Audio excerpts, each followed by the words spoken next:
Hey guys once again welcome back and आज की इस वीडियो में हम लोग अगेन इन्वेस्टिंग की वर्ल्ड में एंटर करने वाले हैं एंड कुछ वैल्यूबल इंसाइट्स को गेन करने वाले हैं which will help you to make informed financial decision. So आज की इस वीडियो में हम लोग बात क्या कर रहे होंगे। आज की इस वीडियो में मेनली हम लोग बात कर रहे होंगे द इंटेलिजेंट इन्वेस्टर बुक के बारे में, जिसकी समरी को हम आज की इस वीडियो में डिस्कस कर रहे होंगे। एंड इस बुक को लिखा है बेंजामिन ग्राहम ने, जो कि अपने आप में एक इन्वेस्टिंग लेजेंड रह चुके हैं।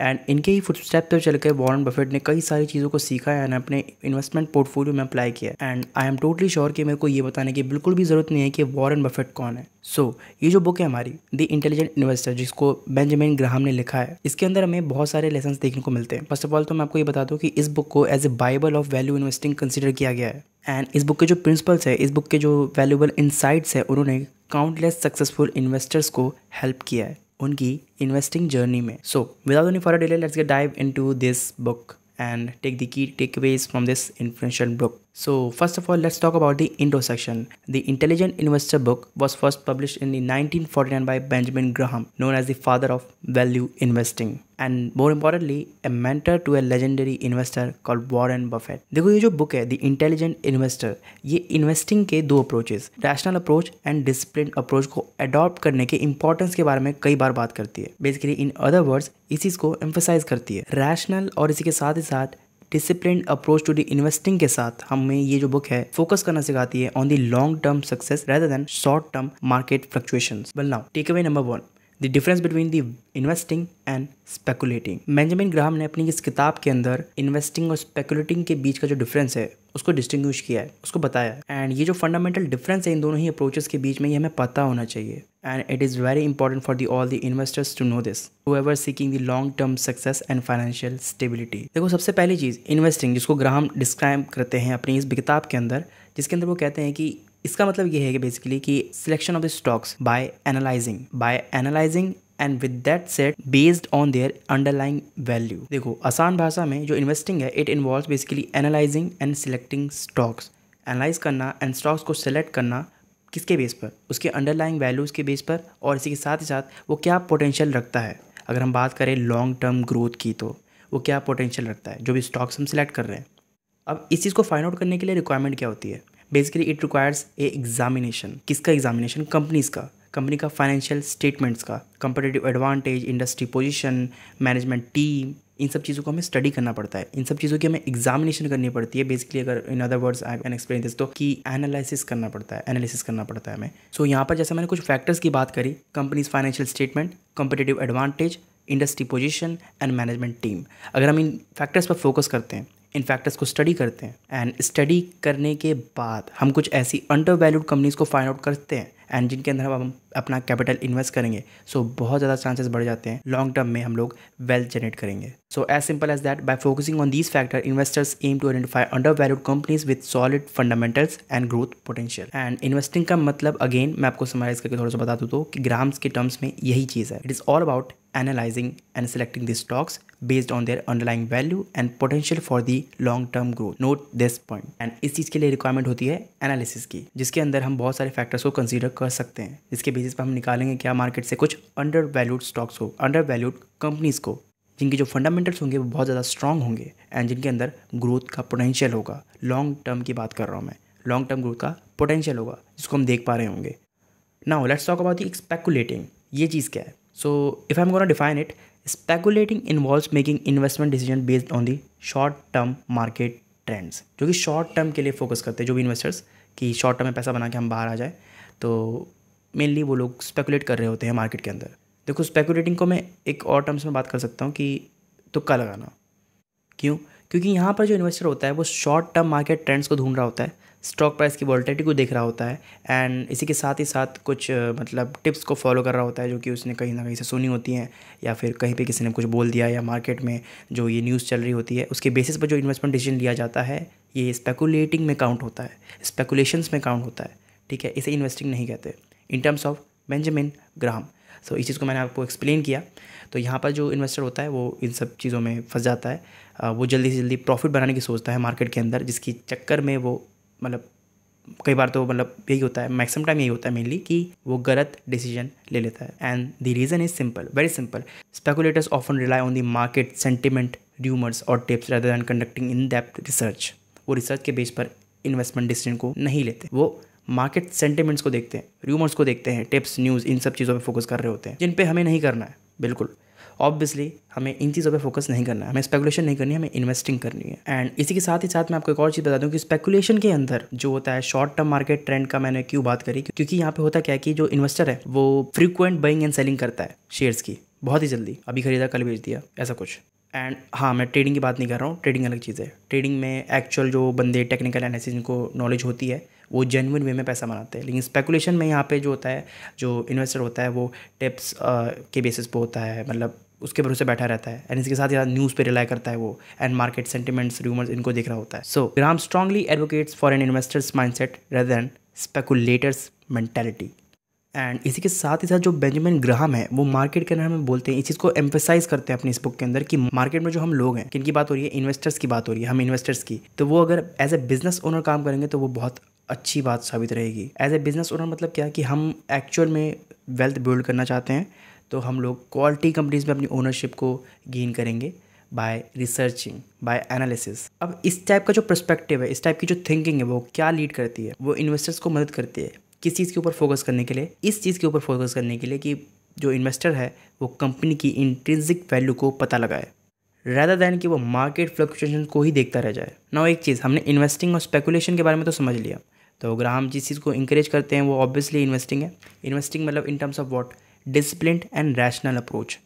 ये डिसिप्लिन और रैशनल अप्रोच कुछ नहीं है, इन वेरी सिंपल टर्म्स इसका मतलब ये है कि आप एनालिसिस को कंडक्ट करते हो या नहीं, आपको करना है, आपको एनालिसिस को कंडक्ट करना है, एंड आप डिसीजन जो लोगे अपनी एनालिसिस के बेस पर ही लोगे। एंड इसी के साथ ही साथ उस बिजनेस की अंडरस्टैंडिंग होनी चाहिए आपको, जो भी आपने स्टॉक या कंपनी चूज़ करी है उसके बारे में बात कर रहा हूँ। एंड इसी के साथ जो आपका इन्वेस्टमेंट होगा वो इसके ऊपर बेस्ड होना चाहिए, इंट्रिंसिक वैल्यू के ऊपर बेस्ड होना चाहिए कि rather than short term market sentiment के ऊपर बेस्ड। सो 3 चीज़ें निकल करके आती हैं यहाँ पर, इन तीनों चीज़ों को आप नोट कर लो। पहली चीज़, importance of conducting the analysis. दूसरी चीज़, understanding the underlying business. And तीसरी चीज़, making the investment based on intrinsic value rather than short term market sentiment. अब इसी के साथ ही साथ पहले सेक्शन में मैंने आपको ये चीज़ बता दी है, ये चीज़ एम्फेसाइज कर दी है कि हमें टिप्स के पीछे नहीं भागना है, हमें हॉट स्टॉक्स को नहीं ढूंढना है, ठीक है। मार्केट में जो न्यूज़ चल रही है उसके पीछे हमें नहीं भागना, वो चीज़ें हमें नहीं सुननी, हमें अपनी रिसर्च करनी है ना। यहाँ पर ऐसा इसलिए भी है because these activities are often driven by emotions. And यहाँ पे हम वो क्या समझाना चाहते हैं, यहाँ पे हमें वो सिंपली समझाना चाहते हैं कि मार्केट के अंदर इमोशंस को हमें नहीं लाना चाहिए, हमें मार्केट में इमोशंस के बेस पर डिसीजन नहीं लेना चाहिए, रादर दैन हमें रैशनल असेसमेंट करनी चाहिए। 2 चीज़ें थी, rational approach and disciplined approach.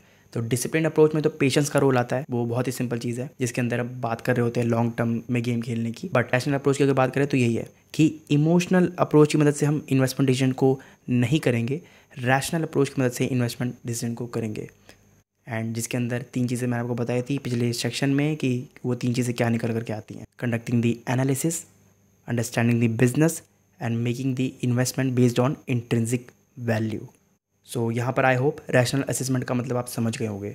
Now ये मैंने यहाँ पे जो भी कुछ ग्राम्स की एडवाइस को मैंने आपको बताया, मैंने आपको एक्सप्लेन किया, इनको फॉलो करने के साथ ही साथ आप अपनी इन्वेस्टमेंट जो आपकी डिसीजंस है उनको अपने फाइनेंशियल गोल के साथ अलाइन कर सकते हो, एंड अपने अननेसेसरी रिस्क को मिटिगेट कर सकते हो, एंड अपने पोर्टफोलियो को बिल्ड कर सकते हो। पोर्टफोलियो को बिल्ड करना मतलब एक अच्छे पोर्टफोलियो को बिल्ड कर सकते हो।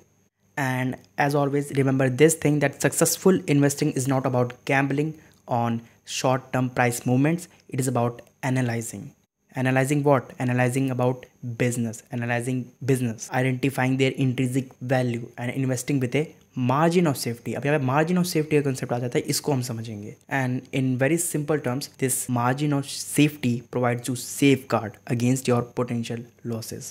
Explain करता हूँ इसे मैं। एक सीधा मतलब है, मार्जिन ऑफ सेफ्टी का मतलब ये है कि the difference between the intrinsic value of the stock and its market price. Market पे जो प्राइस चल रहा है उस स्टॉक का और उसकी जो इंट्रिंसिक वैल्यू, जो उसकी रियल वैल्यू है, उसके बीच का डिफरेंस है ये मार्जिन ऑफ सेफ्टी। इसीलिए तो आपको बोला है कि आपको स्टॉक की इंट्रिंसिक वैल्यू का पता लगाना है। किसी भी स्टॉक की जो रियल वैल्यू है वो वैल्यू वो नहीं है जो कि वहाँ पे प्राइस चार्ट पे आपको दिख रही है, उसकी इंट्रिंसिक वैल्यू पता लगाना आपका काम है, जिसके लिए आप रिसर्च को कंडक्ट करते हो, एनालिसिस करते हो, ताकि आपको उस स्टॉक की इंट्रिंसिक वैल्यू का पता चल सके, उस कंपनी की इंट्रिंसिक वैल्यू का पता चल सके। And here is the point, Graham basically advises the investors to only invest in stocks that are trading at a significant discount to their intrinsic value.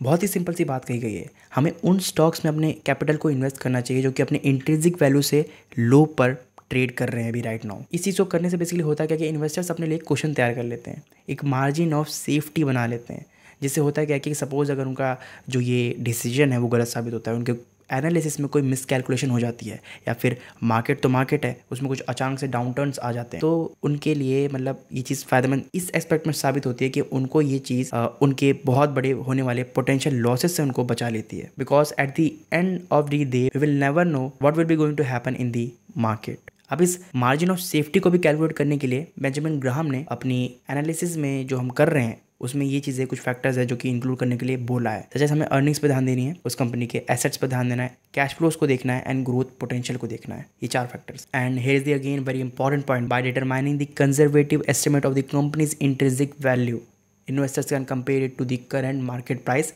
And assess the margin of safety. मैंने ये चीज़ की बात कर ली कि margin of safety as a safeguard की तरह काम करती है, जो कि अगेंस्ट काम करती है इस चीज़ के, आपके पोटेंशियल एरर्स के अगेंस्ट काम करती है, आपके अनफेवरेबल में जो जजमेंट है उसके अगेंस्ट काम करती है।